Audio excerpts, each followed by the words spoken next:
Muy buenas a todos y todas, bienvenidos de nuevo a mi canal, bienvenidos al Brico Rincón.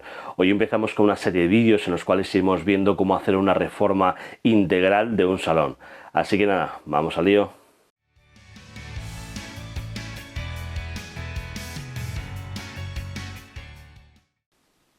Como decía, vamos a hacer una reforma integral de este salón, en el cual queremos pues modernizarlo un poquito y hacer una zona específica de comedor.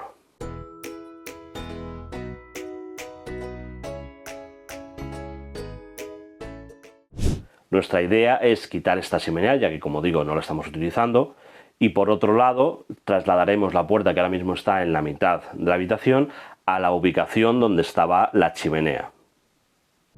La puerta nueva será un poquito más pequeña, ya que no necesitamos que sea tan grande, y en el hueco que quedará donde quitemos la puerta aprovecharemos para hacer una ventana y así no perder luminosidad en la habitación.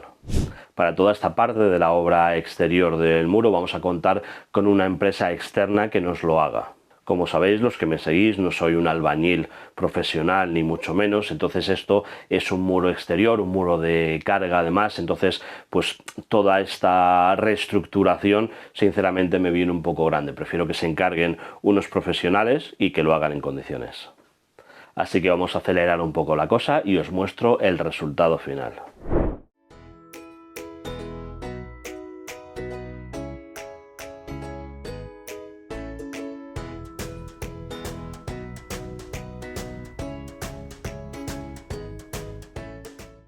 La verdad es que estoy muy contento con el resultado final, a excepción de algunas cositas que veremos más adelante en los vídeos. Y una vez terminada esta parte, ahora sí, nos toca a nosotros.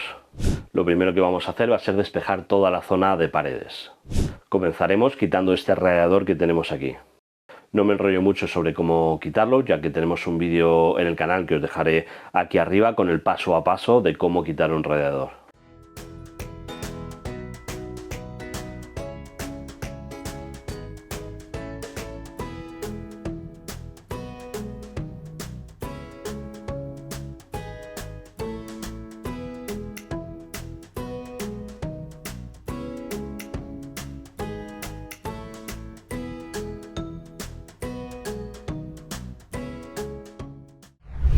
Lo siguiente que vamos a hacer va a ser retirar todos los rodapiés.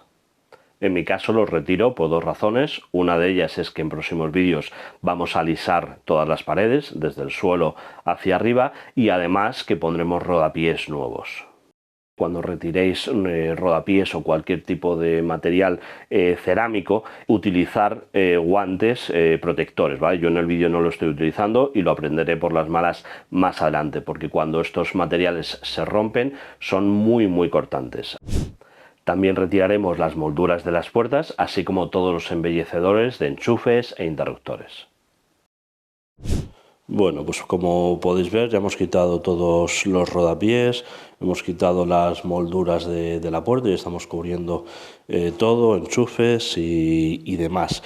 Pero nos hemos parado un segundo antes de terminar de cubrirlo todo, porque tenemos que plantearnos la parte de enchufes. En este punto tenemos en esta pared tanto la entrada de la antena de televisión como la entrada de internet, y ambas queremos llevárnoslas a la otra pared. Con respecto a la conexión a internet, como en la mayoría de las casas, tenemos el cable de fibra óptica que entra de la calle a nuestro registro. De este registro sale otro cable de fibra óptica que se conecta a un pequeño aparato llamado ONT. Y por último, de esta ONT sale un cable de Ethernet que se conecta con nuestro router. Y ya por último, de nuestro router pues salen los distintos cables Ethernet que se conectan a nuestros ordenadores. En mi caso tengo tres conexiones Ethernet que salen del router, una que va a un ordenador, otra que sube al piso de arriba y otra que se conectaba a la televisión. En algunos casos esta unidad intermedia que decía, la ONT, puede no existir y estar incluida en el propio router. Con lo cual la fibra que sale del registro iría directamente al router y el router ya reparte a los distintos dispositivos a través de las Ethernet o a través de la Wi-Fi. En la nueva pared, además del cable de antena de televisión, necesitamos tener una toma de internet, ya que tanto la televisión como un ordenador que tenemos conectado a esta necesitan esa entrada de internet. Y en este punto tenemos varias opciones para ubicar los aparatos en la nueva configuración. Lo primero que podemos hacer es dejar tanto el registro como la ONT en la pared actual y el router moverlo a la otra pared, con lo cual tendríamos que pasar un cable Ethernet desde la ONT hasta la otra pared, desde una pared a otra, y de nuevo volvemos con un cable Ethernet, ya que necesitamos alimentación, como decía antes, para el piso de arriba.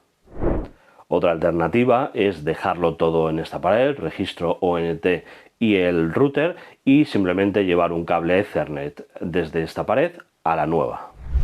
Otra opción que tenemos es llamar a la compañía de telefonía, con lo cual conllevaría un coste, y les pediríamos que nos llevasen la entrada de fibra hacia la nueva pared y poner allí todo registro, ONT y router.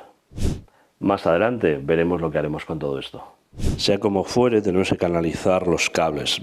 En mi caso, todo el suelo actual lo vamos a cambiar, así que lo más sencillo es hacer una roza desde donde están ahora los cables hasta donde queremos llevarlos. En caso de que vosotros no queráis cambiar el suelo, lo que haremos será, antes de quitar el gotele de la pared, pues haremos la roza por todo el rodapié, donde iría el rodapié. En caso de encontrarnos con una puerta, como es mi caso, y no querer hacer una roza en el suelo para no estropearlo, haríamos la roza por la pared siguiendo el contorno de la puerta. Esta roza, al igual que todas las demás, quedarían tapadas a la hora de alisar las paredes. Tened en cuenta que no podemos utilizar los tubos que llevan los cables eléctricos para meter estos otros tipos de cables. En mi caso, como decía, lo más sencillo y lo que haremos será hacer una roza directa. Aunque podríamos hacerlo a ojo, ya que como digo no se va a ver después, vamos a utilizar un nivel láser para hacer la roza lo más recta posible. Como siempre, seguridad ante todo, así que para esta labor vamos a utilizar unas gafas de protección, una mascarilla, ya que se levanta bastante polvo, y podemos utilizar también unas orejeras para el ruido. Para realizar la roza vamos a utilizar una radial con un disco de diamante que nos sirve tanto para hormigón como para cerámica. Siempre debemos utilizar el disco apropiado para el material que queremos cortar. Uno de los principales miedos, al menos en mi caso, a la hora de abrir rozas tanto en suelo como en paredes, es encontrarnos con tuberías de agua, eléctricas o cualquier otra cosa. Mi consejo en este punto es que si no tenemos unos planos de tuberías y electricidad de la casa, es no meter la radial de golpe, sino ir poquito a poco y con mucho cuidado, intentando con el tacto ver lo que estamos cortando y demás, pero siempre poquito a poco.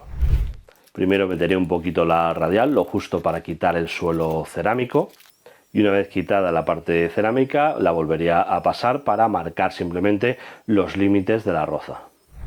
Y luego ya con un martillo y un cincel o bien un martillo percutor, en caso de que lo tengáis, iremos penetrando todo el hormigón hasta conseguir la profundidad que queremos para meter los tubos corrugados.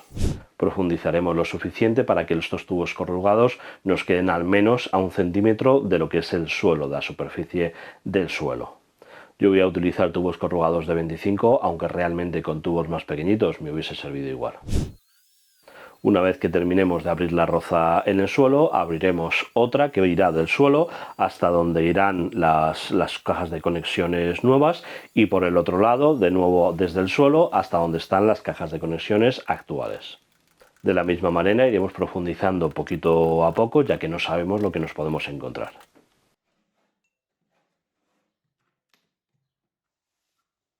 Bueno, aquí nos hemos encontrado con un problema, como veis, que es que este tabique de aquí es absurdamente fino.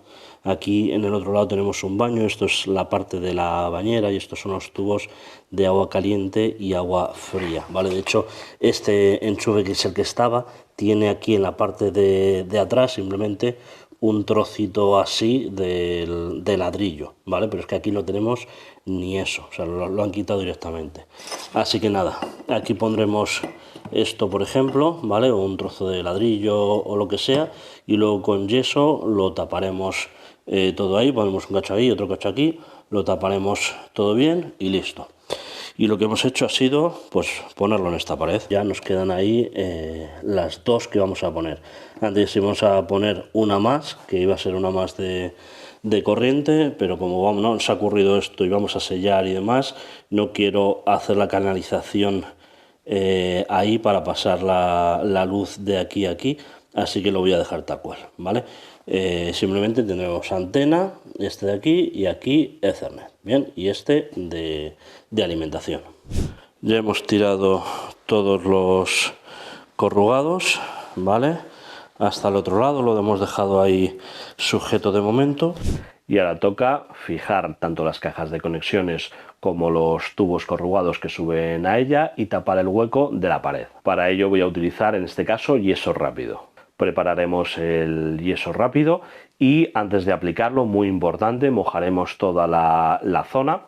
Luego iremos aplicando el yeso tanto en el fondo como en los laterales y meteremos nuestra caja de conexiones y nuestros tubos. Y una vez que las tengamos colocadas y niveladas, iremos con el mismo yeso rápido tapando todos los huecos y dejando lo más lisa posible la pared.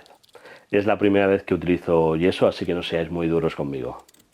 En mi caso no presto demasiada atención al acabado, ya que vamos a alisar las paredes y ya cuando lo hagamos quedará todo perfectamente liso.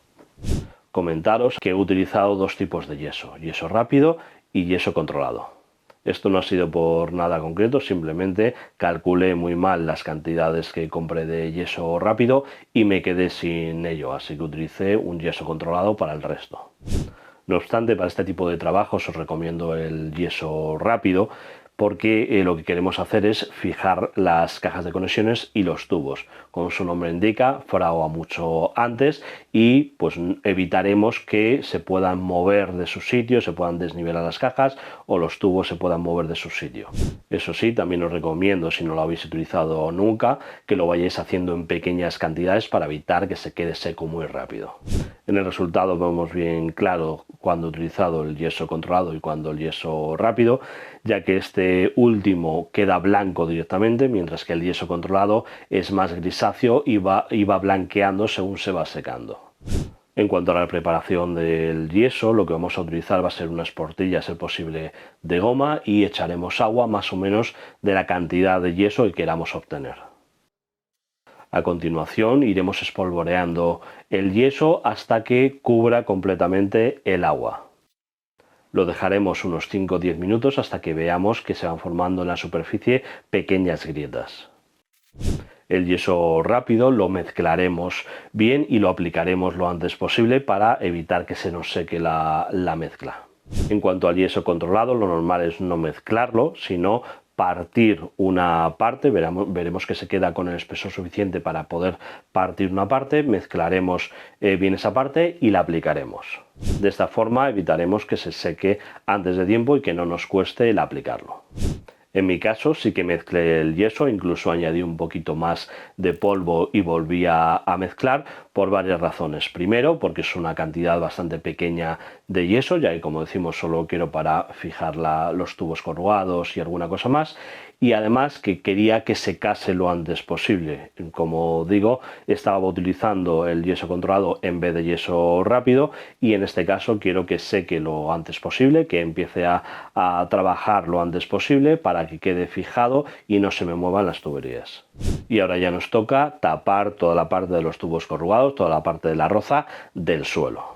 Y para ello vamos a utilizar mortero preparado, que simplemente tenemos que mezclar con agua hasta obtener la consistencia que queremos. También es la primera vez que lo utilizaba y la verdad es que me ha resultado muy cómodo tanto de preparar como de aplicar luego. En cuanto a la mezcla, tened en cuenta que no queremos ni que quede muy líquida porque podemos hacer que los tubos vayan hacia la superficie, ni muy espesa porque queremos que la mezcla se meta bien por todos los huecos. E igual que con el yeso, es muy importante humedecer toda la zona antes de aplicar el mortero. Para las zonas más amplias podemos echar algunos cascotes para evitar utilizar demasiado mortero y además pues endurecemos toda esa mezcla. Aunque lo voy a intentar dejar lo más liso posible, no me preocupa demasiado el acabado porque como digo vamos a cambiar el suelo. Eso sí, vamos a intentar dejarlo al ras del que tenemos actualmente. Y bueno, ya he terminado de echar todo el mortero. He limpiado bien el cemento que había manchado el suelo y nada, ahí está. Para ser la primera vez no está mal. Así que nada, vamos a dejarlo secar bien. El yeso, como decía antes, unas 72 horas y el cemento, por el volumen que es, pues más o menos por ahí, quizá un poquito más. En caso de que luego se os haya quedado alguna mancha, tenemos productos como este, que son limpiadores de cemento. Tenemos que tener cuidado con ello, utilizarlo con guantes porque al final son ácidos, hay que reducirlo con agua como viene en las instrucciones, las leemos bien y nada, lo aplicamos y quitamos el cemento que nos haya podido quedar ahí sucio. Bueno, y hasta aquí esta primera parte de reforma del salón. En el próximo vídeo nos meteremos con el alisado y el acabado de las paredes y algún otro truquillo muy interesante para ocultar ciertos aparatos, no os lo perdáis. Así que nada, como siempre, espero que os haya gustado. Si es así, ya sabéis, dejadme un like ahí abajo, compartir, comentar todo lo que queráis, suscribiros y activar la campanita para que os avise de próximos vídeos y que, como siempre digo, que si yo puedo hacerlo, vosotros también. Adiós.